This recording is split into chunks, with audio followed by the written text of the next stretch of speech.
আসসালামু আলাইকুম। মুক্তাজ কিচেন থেকে আমি খালেদা মুক্তা আপনাদের সবাইকে জানাচ্ছি প্রীতিময় শুভেচ্ছা। আশা করি সবাই ভালো আছেন, সুস্থ আছেন, নিরাপদে আছেন। আজকে আমি আপনাদেরকে তৈরি করে দেখাবো পটেটো ওয়েজেস।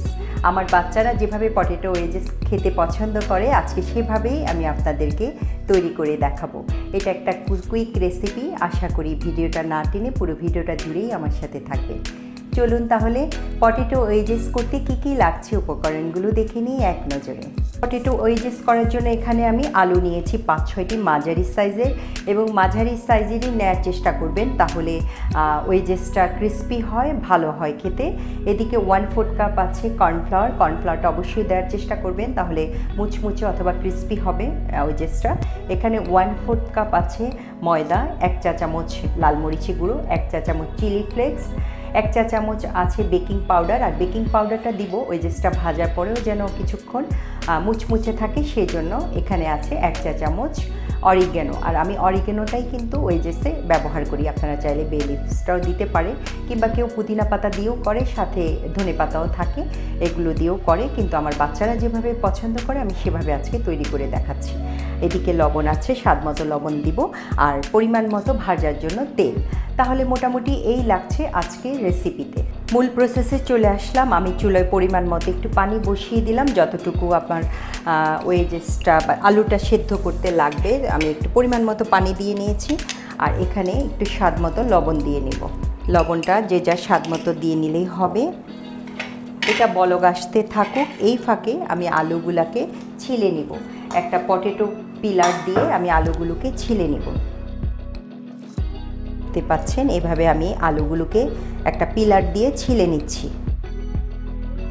এভাবে সবগুলো চামড়া ছিলা হয়েছে। এখন আমি যেটা করব, আমি টুকরো করে নিচ্ছি। দেখতে পাচ্ছেন টুকরোটা এরকম মাঝখান দিয়ে একটা টুকরো করা হয়েছে, তারপরে আবার পুরো মাঝখানে আরেকটা টুকরো করা হয়েছে, অর্থাৎ একটা আলুকে আমি এভাবে 4 টুকরো করে নিয়েছি। এরপরে আমি মাঝখানে আবার চৌকো করে কাটবো। এটা যে দেখতে পাচ্ছেন ঠিক এখান থেকে আমি একটু এভাবে করি, এই যে এভাবে চৌকো করে কাটবো, আবার অর্ধেক করব আর কি। হ্যাঁ, অর্থাৎ একটা আলুকে আমি 4-8 টুকরো করে নিব, এভাবে আবার চৌকো করে কেটে নিচ্ছি।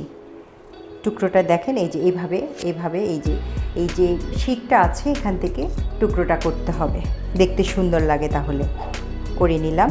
একটা 8 টুকরো করে নিয়েছি, যেহেতু আমার আলুটা মাঝারি সাইজে, সেজন্য যদি বড় আলু হয় সেক্ষেত্রে আপনারা 12 টুকরো পর্যন্ত করে নিতে পারেন। তো এই জন্যে বলছি যে আলুটা মাঝারি সাইজের হলেই কিন্তু সবচেয়ে ভালো হয়, তাহলে স্পাইসগুলো ভিতরে ভালো করে ঢোকে। আমি এভাবে সবগুলো আলু টুকরো করে নিচ্ছি। দেখতে পাচ্ছেন আলুগুলোকে আমি এভাবে চৌকো করে কেটে নিয়েছি। একটা আলুকে 8 টুকরো করেছি, আর বড় যদি হয় সেক্ষেত্রে আপনারা 10 থেকে 12 পিস করে নিতে পারবেন। আর যদি একটু ভারী থাকে সেক্ষেত্রে কিন্তু স্পাইসগুলো ভালোভাবে ঢুকবে না, খেতে ভালো লাগে না। এই জন্য সবচেয়ে ভালো হয় মাঝারি সাইজের আলু নিলে। এখন এই আলুগুলোকে আমি ভালো করে ঠান্ডা পানিতে ধুয়ে নেব, একেবারে পানিটা স্বচ্ছ হওয়া পর্যন্ত ধুয়ে তারপরে আমি এটাকে সেদ্ধ করতে দিব। পানিটা দেখেছেন যে অলরেডি পানিটা আমি চুলোয় দিয়েছি, সেদ্ধ পানিতে আমি আলুগুলো ছেড়ে দিব। আলুটা ধুয়ে নিয়েছি, খুব ভালো করে ঠান্ডা পানি দিয়ে ধুয়ে নিয়েছি, দেখতে পাচ্ছেন। আর আপনাদের যদি সময় থাকে সেই ক্ষেত্রে ঠান্ডা পানি বা বরফ কুচি দিয়ে একটা বাটিতে করে 10 থেকে 15 মিনিট ভিজিয়ে রাখতে পারেন। ভিজিয়ে রেখে তারপরে ঠান্ডা পানি দিয়ে ধুয়ে গরম পানিতে দিতে পারবেন, বয়েল করার জন্য দিতে পারেন, সেটাও করতে পারেন। আর যাদের তাড়াহুড়া থাকে বা অল্প সময় করতে চান সেক্ষেত্রে সাথে সাথে কেটেই কিন্তু ধুয়ে ঠান্ডা পানিতে ধুয়ে আপনার দিয়ে দেওয়া যায়। হ্যাঁ, দুভাবেই করা যায়। তো আমি সাথে সাথেই দিয়ে দিচ্ছি, আমার যেহেতু সময় কম, আমি সাথে সাথেই ভালো করে ধুয়ে আমি এখন গরম পানিতে দিয়ে দিলাম। আর এটা আমি বয়েল করব 3 থেকে 4 মিনিট, এর বেশি না, অর্থাৎ 3-4টা বলক আসলেই আমি নামিয়ে ফেলবো। হ্যাঁ, তা না হলে হবে কি একদমই বেশি নরম হয়ে গেলে ক্রিস্পি হবে না, আলুটা ক্রিস্পি হবে না। সেজন্য জাস্ট 3 থেকে 4টা বলক আসলেই আমি নামিয়ে একটা স্টেনারে নিয়ে আমি ঠান্ডা করতে দিব। 4টা বলক এসেছে, এই পর্যায়ে আমি চুলার আগুনটা অফ করে দিব। জাস্ট 4টা বলক আসলে কিন্তু নামিয়ে নেবেন বন্ধুরা, তা না হলে বেশি হয়ে গেলে, নরম হয়ে গেলে আর ক্রিস্পি ভাবটা থাকবে না। এই জন্য আমি এখন এটাকে একটা স্ট্রেনারে ঢেলে ঠান্ডা করতে দিব ফ্যানের নিচে। আগে একটা কিচেন টিস্যু দিয়ে মুছে তারপর ফ্যানের নিচে আমি ঠান্ডা করতে দিব। এই ফাঁকে চুলায় আমি একদম ডুবো তেল দিয়ে নিলাম। দেখতে পাচ্ছেন তেলটা একটু বেশি দিতে হবে। আমি একদম ডিপ ফ্রাই করব যেন ভালো সুন্দর মতো হয়, মচমচে হয়। এই ফাঁকে আমি ব্যাটারটা তৈরি করে নিচ্ছি। এখানে ময়দা দিয়ে নিলাম, কর্নফ্লাওয়ার দিয়ে নিলাম, বেকিং পাউডার, লাল মরিচের গুঁড়ো, চিলি ফ্লেক্স, অরিগ্যানো আর স্বাদ মতো লবণ দিয়ে নেব। লবণটা দিতে হবে শুধুমাত্র যতটুকু ব্যাটারের জন্য, ততটুকুই ব্যাটারে লাগবে ততটুকুই, কারণ আমি আলু সেদ্ধ করার সময় আলুর জন্য লবণ দিয়ে সেদ্ধ করে নিয়েছি। একটু ভালো করে মিক্স করে নেব।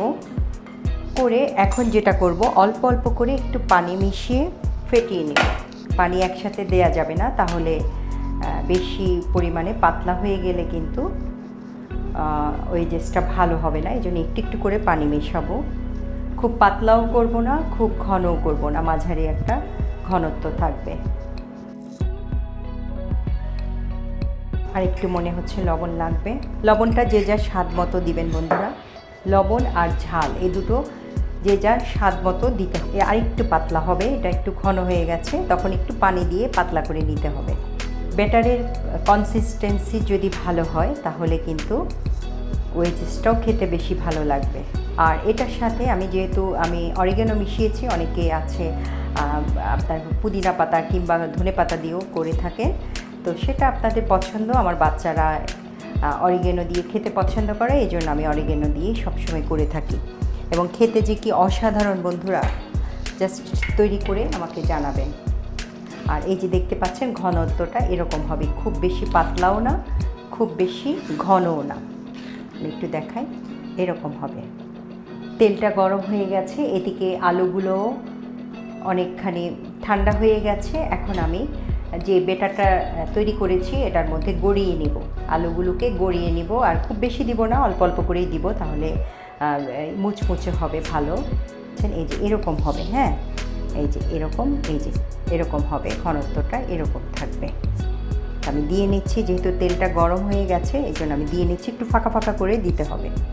আর একদম ডিপ ফ্রাই করবেন। চুলার আগুনটা মিডিয়াম ফ্লেমে রাখতে হবে।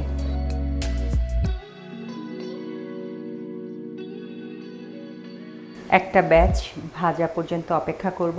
আর আপনার একেবারে গোল্ডেন ব্রাউন হওয়া পর্যন্ত এটা ভেজে নিব। গোল্ডেন ব্রাউন হলে নামিয়ে নিতে হবে। দেখতে পাচ্ছেন বন্ধুরা, এরকম গোল্ডেন ব্রাউন হয়েছে, খুব সুন্দর হয়েছে। এই যে দেখতে পাচ্ছেন এরকম। আর একেবারে ফুলে গেছে একটু বেকিং পাউডার দেওয়ার জন্য। তো আমি এটা উঠিয়ে রাখছি। একইভাবে আমি পরের ব্যাচগুলো ভেজে নিব। দিয়ে দিলাম, আরেকটা ব্যাচও ভেজে নিচ্ছি একইভাবে। দেখতে পাচ্ছেন বন্ধুরা, হয়ে গেছে, একেবারে শেষ ব্যাচটা হয়ে গেছে। এখন আমি তুলে রাখছি, সবগুলো তুলে নিলাম। এখন চলে যাচ্ছি, এই যে এরকম হয়েছে, এখন চলে যাচ্ছি পরিবেশনে। বন্ধুরা, তৈরি করে ফেললাম মজাদার ইয়াম্মি পটেটো ওয়েজেস। দেখলেন তো কত সহজে তৈরি করে ফেললাম আজকের রেসিপিটি। এটা একটা কুইক রেসিপি এবং অল্প কিছু উপকরণ দিয়ে কিন্তু আজকের রেসিপিটি আমি তৈরি করেছি। আশা করি আপনাদের ভালো লেগেছে। ভালো লাগলে একটা লাইক, কমেন্ট আর শেয়ার করে পাশে থাকার অনুরোধ থাকলো। আজকে এই পর্যন্তই। সবাই খুব খুব ভালো থাকবেন, আমার জন্য দোয়া করবেন, আমার পরিবারের জন্য দোয়া করবেন। এতক্ষণ আমার সাথে থাকার জন্য সবাইকে অসংখ্য ধন্যবাদ।